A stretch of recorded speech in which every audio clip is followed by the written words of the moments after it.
2% of people ever unlock their full potential. This video is about how the remaining 2% can consistently perform at their absolute peak.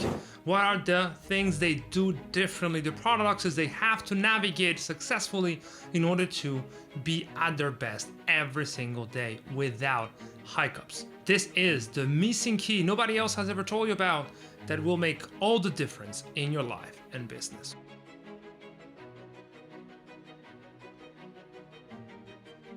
Welcome back. If you don't know who I am, I'm Castillo, founder of Selfmastered, 7-figure performance training company for entrepreneurs. We have helped hundreds of people scale without overwhelm, distractions, and burnout. This video is about the nuances of peak performance, the things that make your ability to shine and show up at your best every day so challenging. At the core of peak performance lie a host of paradoxes that need to be reconciled if you want to have a chance of sustaining. This is why peak performance is so much more than just glorified productivity or fitness advice, and really is the blueprint for ultimate human potential. Here's an example of a paradox that emerged the other day when I was having a chat with one of our clients. In order to win, you need to expect to win, but do not care about the outcome. When you expect to win at something, you unconsciously marshal all of your resources, cognitive, physical, whatever, in order to win at that game. Winning, in this case, might be winning a race or delivering a killer presentation or closing a sale. Whenever you have to perform and you know what victory on that specific endeavor looks like, if you show up not expecting to win, you will never win. If you show up expecting to win, you have a chance of winning. But, and here's the kicker, you need to not care about the outcome.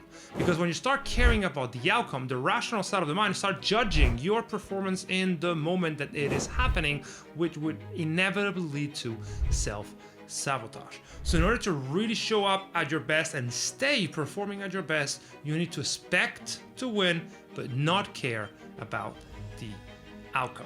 You will never find an elite athlete at the final Olympics judging their performance in the moment that it is happening, because that would be the best way of basically making sure they never get the gold medal. And that is just one of the peak performance paradoxes that prevent most from ever unlocking this state and sustaining it in the long term. Here's another. To go fast, you need to move slow. Or as Emperor Augustus said, festina lente, make haste slowly. What this means is that in order to make consistent progress, you need to not make mistakes. And your ability to not make a mistake is predicated on delivering high quality work and making sure that every step is taken conscientiously. If you rush through the things you gotta do, if you rush through your to-do list, you will inevitably make mistakes that you will need to redo later on, which will eventually slow you down. This is a little bit like the fable of the tortoise and the hare. So if you want to truly move as fast as you can, move slowly. Make sure that you do not make unnecessary mistakes that slow you down.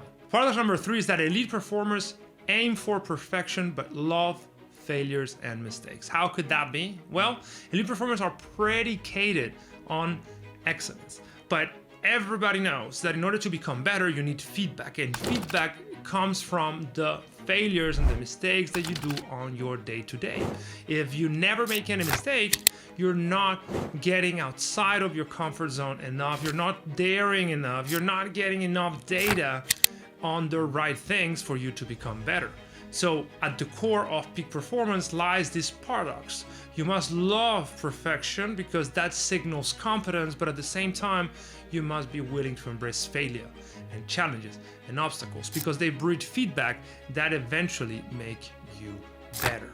Paradox number 4 is that elite performers crave control, but they understand the need for creativity and chaos. If you have no control over the systems of your life, you will not perform at your peak. But at the same time, if everything is under control 100% of the time, you will not seep in creativity, serendipity, this fortuitous things that happen that could illuminate new paths that could add to your current processes. Paradox number 5 is that peak performers are self-confident to the point of self-delusion, but they also seek ways to get their ego destroyed in productive manner.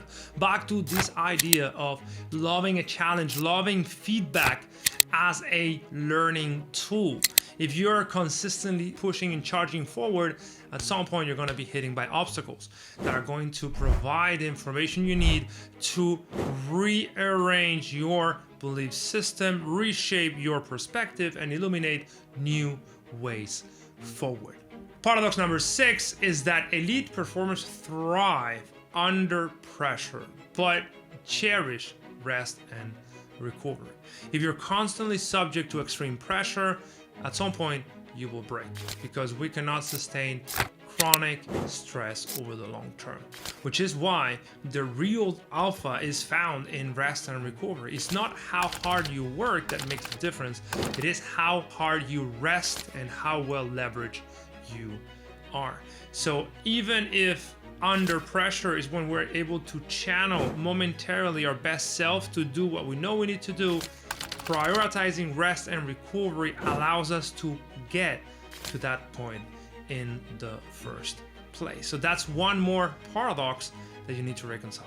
Paradox number 7, elite performers are self-driven, self-motivated, but they still seek the help of mentors and coaches. This one is huge. I've never met an elite performer that does not seek the help of coaches. I myself have tons of coaches, not tons, but a few of them at the same time, in order to further polish my skills. And I am the coach of hundreds of other entrepreneurs. There's no other way, because we all have our bottlenecks, the things that we do not see about ourselves that we need to work on in order to become better. And final paradox, elite performers are driven, pulled forward by a very intense sense of mission, but they're judging themselves based on the process.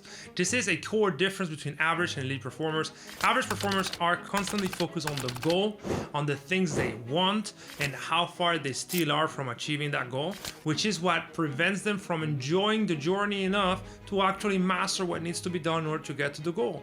Elite performers, on the other side, are judging themselves based on the journey, based on the things that they're achieving on right here, right now, every single day, and that will eventually lead to the goals they have set. And this is just 8 peak performance paradoxes that I've collected over the past few months that prove how challenging this topic is and how those are able to navigate these nuances really have it easier. My best advice here is just to embrace the middle way, the Tao, which is a core component of many Eastern traditions. Aristotle also talked about it, that wisdom is found in the reconciliation of extremes, finding the middle way between 2 extremes that create a paradox.